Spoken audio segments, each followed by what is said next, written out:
Good morning and welcome to Smell the Coffee. It is Wednesday morning and it's been a week. This week has gone on for forever. No, I feel like this week is slow actually. Really? Yeah, like No, I'm tired, hey? it's I'm very, crashing. very slow. It's supposed to be Friday already. It is. But like, it's now Wednesday.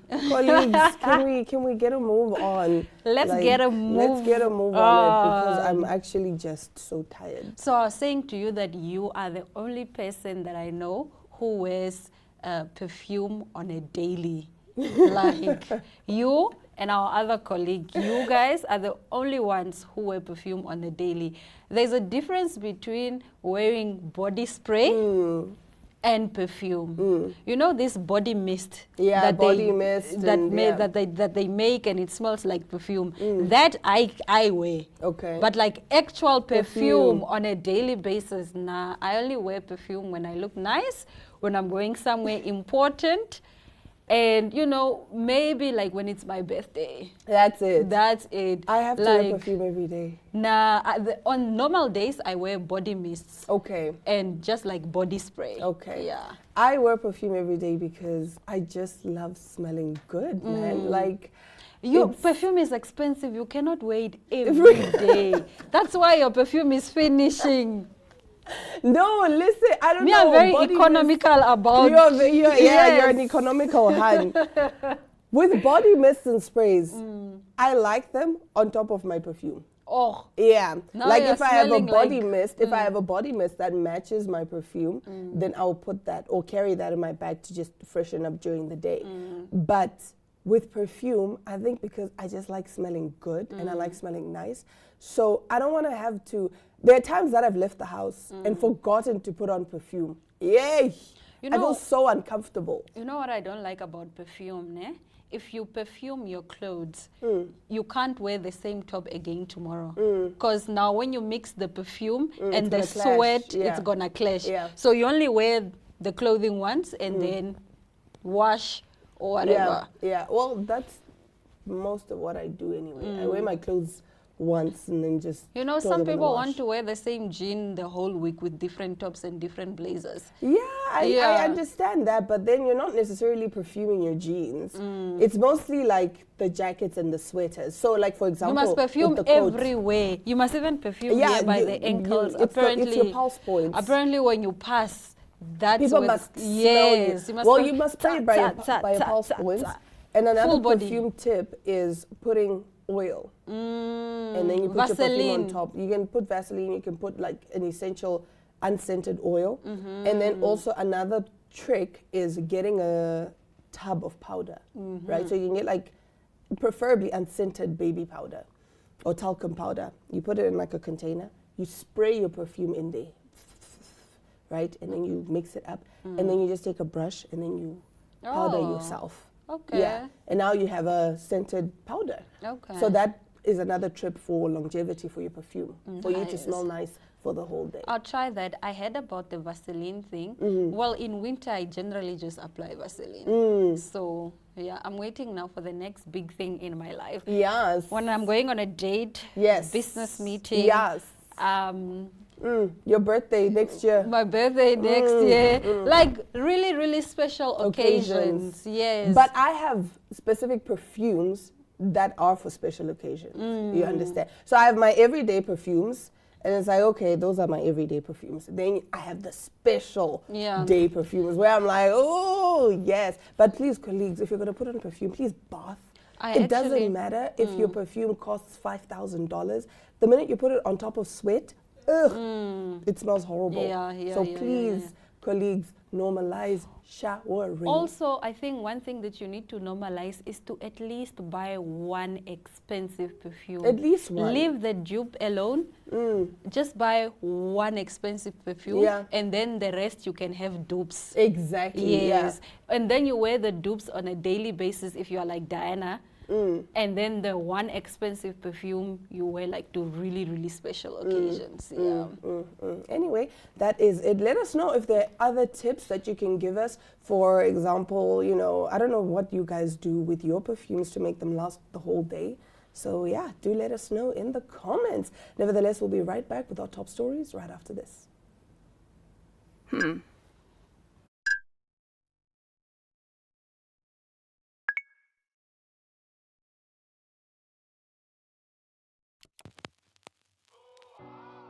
eTicket, your online ticket solution for events and event marketing, bringing you ease of mind and making sure that your event gets out there.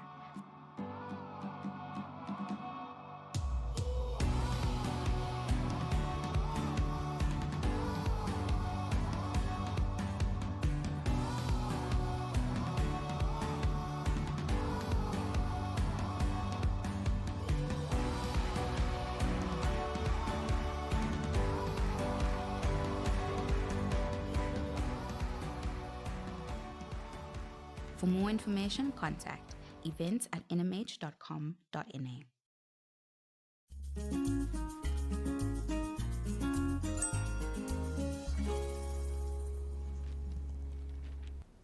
Now, in some celebrity drama, you might not care about Cardi B and Stefan Diggs, but for those of you that do, it seems that there might be trouble in paradise because Cardi B swiped Stefan Diggs off of her Instagram, or rather wiped off.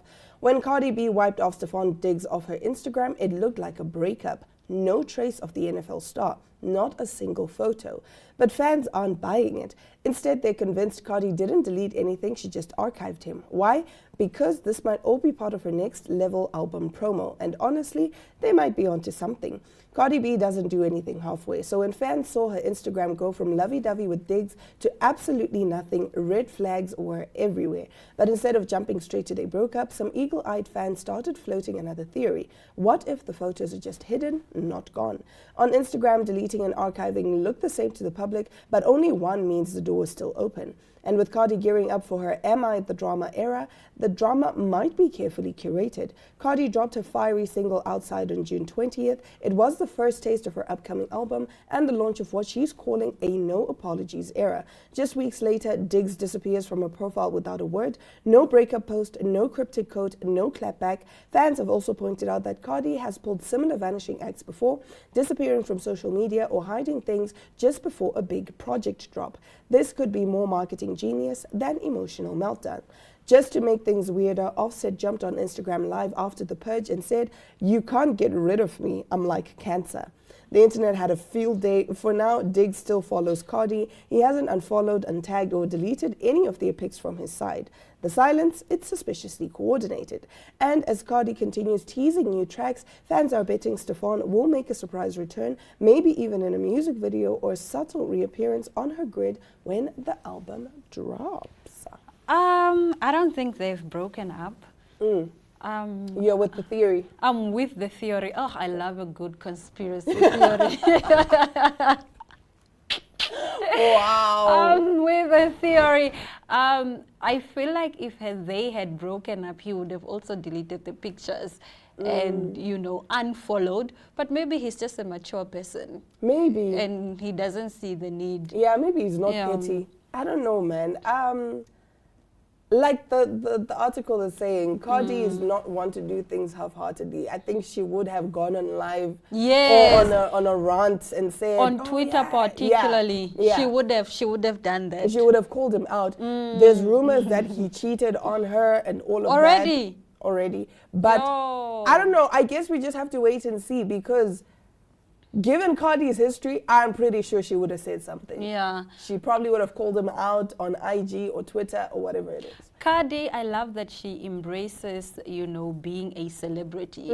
I love that when stuff are going on in her life, she lets us in. And when stuff are also not going so good in her life, we also know. With Cardi, there is never, no, give me privacy, what. With Cardi, it is what it is. What you see is what you get. That's and what I like about her. Absolutely love that about her. Not like these other celebrities. You come on social media, you tell us everything about your life, and then when we start, asking questions, show me ways. Privacy. Yeah, like what do you mean Can privacy? you please respect my privacy at this time, please? Why do you bring your things on social media? Yeah. If you want privacy, don't tell strangers about your life. Yes. Because now when you tell strangers about your life, you make them entitled to your life.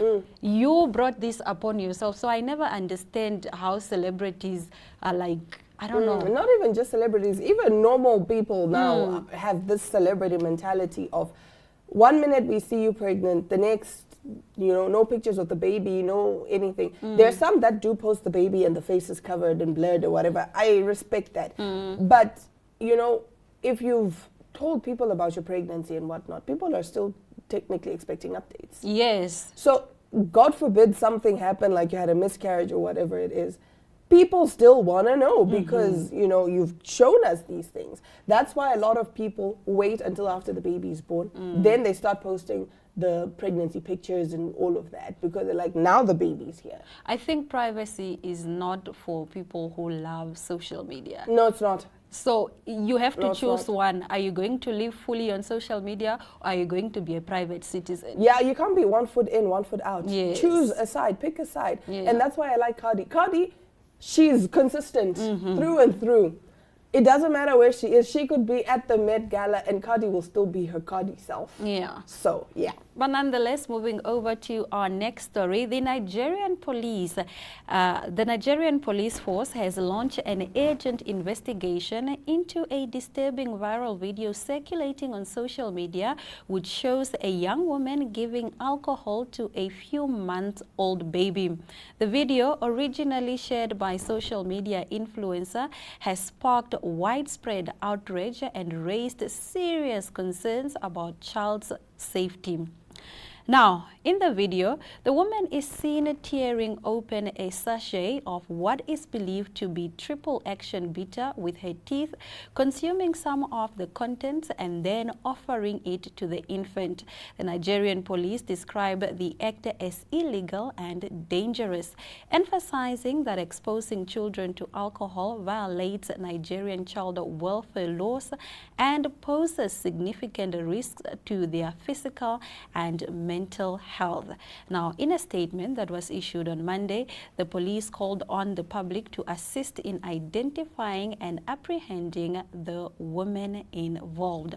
So, social media reactions have been intense, with some expressing shock and anger over the incident. Some have speculated that the video might have been staged for social media engagement, though the police have not commented on this possibility. Even if it's staged for social media engagement, why? Why that? Is this, they call it what? Rage bait. No, but she did, in another report, they did mention that apparently she was doing it so that the baby could sleep. She said, I just wanted her to sleep.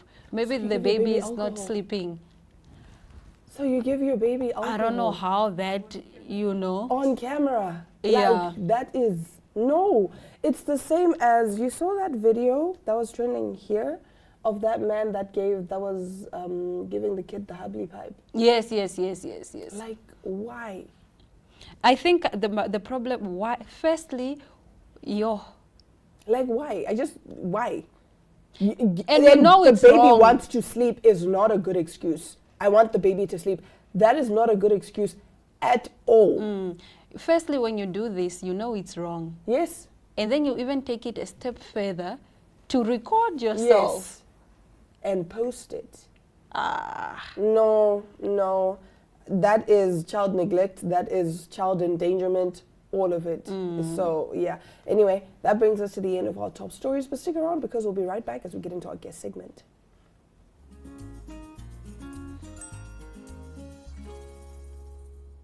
Today we are talking to Ms. Ndano Shanika about a roundtable discussion, which is a national youth conference aimed at analyzing the current socio-economic state of the nation and positioning youth for a productive future. How are you doing today, sir? I'm doing quite well. I'm blessed. You're blessed? I'm blessed, yes. We are so honored to have you here. All right. So why do you believe that this conference is necessary right now?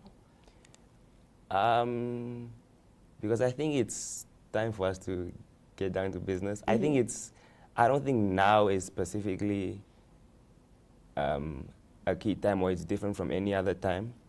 So I just think that it's really time that we begin to think about things that will impact our future and the way we want to be remembered, the way we want to live our lives.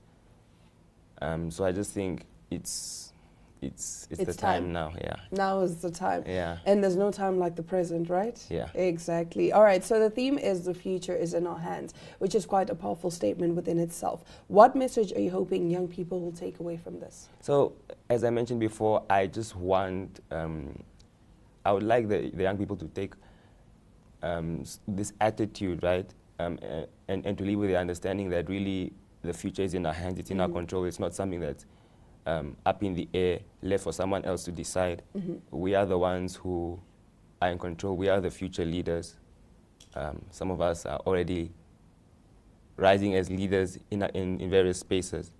So I just think it's quite important for us to have that understanding that it is in our hands and that we have the power to influence the outcome. It doesn't have to be something that we just have to accept. We can decide our future. And we can change our future to suit ourselves even better. All right, now you do have a powerful lineup of guests. Talk to us about some of those guests that we can expect at the roundtable discussion. Right, the first one I can mention is Mr. Sam Shivute. He is the CEO of NAMRA. Of course, many also know him as a transformational coach, motivational speaker. He is someone who we believe is going to really set the tone in terms of providing a charge to the audience to really search deep within, to dream big and to challenge themselves, which is, I think, is one of the main goals of the conference overall. We have got Ms. Prime Rose Harases. She is a musician and entrepreneur, media person. She has started her own multimedia production company, Triple R Studios, and she's been doing some notable things in the nation as a young person. And that's one of the reasons why we felt it was good to include her, because she brings an energy and a boldness, you know, that I think will, once again, inspire people, but will also give people perspective in terms of, you know, what is possible for them even as young people. We have got Mr. Tara Shanika. He is someone that has been part of the entrepreneurship economic space in Namibia for quite a while. And we believe that his experience will allow him to give us like a depth of insight into, you know, the economic side of things and what we can expect for the future and how we can position ourselves now already, even as young people, once again, to you know, maximize our opportunities in that space. And we have got Ms. Kandingula. She's the head of e-money at Bank Windhoek. She will be giving us a bit of a lecture in the financial space, finance, banking, fintech, that sort of area. It's something that, you know, it's quite technical, and you know, the average person will not really have much understanding on this. It's not likely to have much understanding, so she will do a great job at just breaking down everything and, you know, helping us to understand the basics in a way that will allow every person, regardless of where you're at, regardless of what your goals are, to actually be effective in that space as well. I see. Okay, so that's the lineup of guests. They're more, but for now I can But for now, yeah. that is a very interesting lineup. All right, now at the risk of repeating yourself, the conference aims to tackle the current socioeconomic status of Namibia. What key issues do you hope will be addressed during the discussions? First of all, the high level of unemployment. And then really addressing the youth's main concerns. So for the conference structure, we have really identified 3 key sessions which we want to touch on. First being one focused on young entrepreneurs, the other one being more entrepreneurship based. This is where Mr. Tara and the others will be on. And then we will have one that's centered on finance, banking, fintech. Now, one of the issues, for example, with that you'll hear many young people mentioning is that they have so many ideas, they have so much that they want to do, but they lack capital, they lack support. So those are kind of the main things that we want to touch on. And I would say, in summary, it's really the high level of unemployment, and then helping the youth to understand, you know, how we can plug into the system as it is and actually make an impact. I see. Okay. So how do you envision this event empowering young entrepreneurs and startup founders in practical terms? Because it's one thing to speak about it. It's another thing to put it into practicality. Yeah. So we do intend on having actual actual sessions after the conference where we focus more on networking, where people can get together and discuss ideas. And there will be the opportunity as well to connect with the speakers. I think this is also the first edition of the roundtable discussion, and that is a structure that we're moving with at the moment. And I believe that as we continue to do it, or even with time, we'll be able to kind of solidify and put really practical measures or strong structures in place that will allow people to really plug in. But for now, that's what we have, and we think that for a start, it will allow people to get somewhere. I think so. Okay. So what advice would you give to a young person attending the conference who is unsure about their place in the professional or entrepreneurial world? Just to come with an open and expectant heart, really. Okay. Because it's not a time where, you know, we're going to labor to really impress anyone. It's not a time to try to impress anyone. It's a time to be real and to simply soak in everything and to learn, because the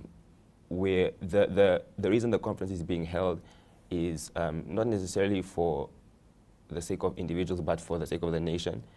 Of course, individual prosperity is part of it, but it's for the sake of the nation. So just to come with an open heart, with curiosity, with readiness to learn, and joy as well, because it's going to be a time of opportunity. It's going to be a time of networking. It's going to be a time of just connecting with other like minds, which I think is so powerful, because especially in the case of young people, many are discouraged from actually pursuing their dreams, not because of any circumstances that they're facing, but just the fact that nobody around them actually seems to understand their burden or the things that they feel are important. Now coming into that space, they're going to come and meet people who are thinking about big things just like them, who are really passionate about into place as well.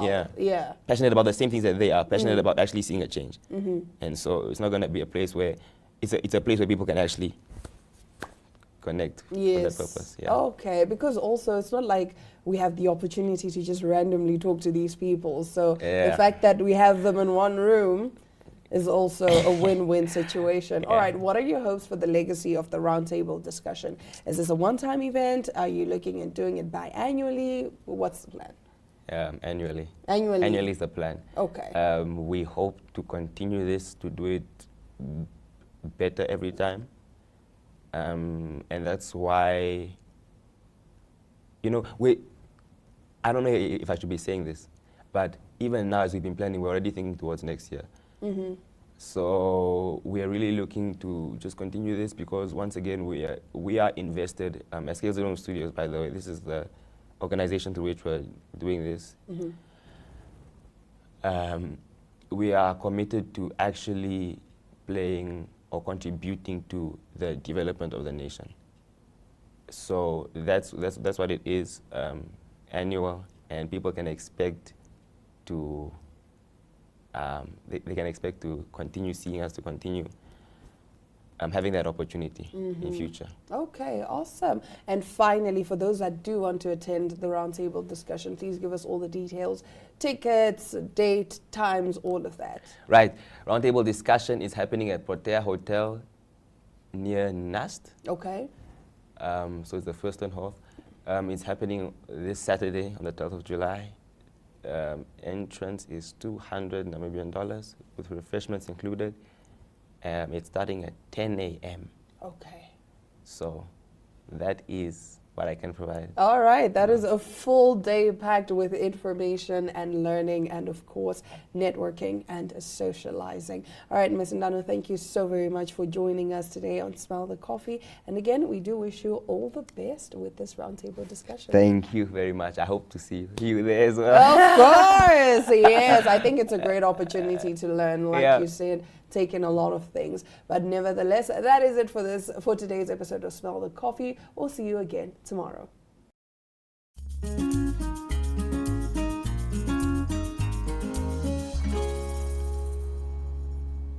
I did say goodbye earlier on, but maybe you wanted to see our faces again. Bye, sweetie. Bye, sweetie.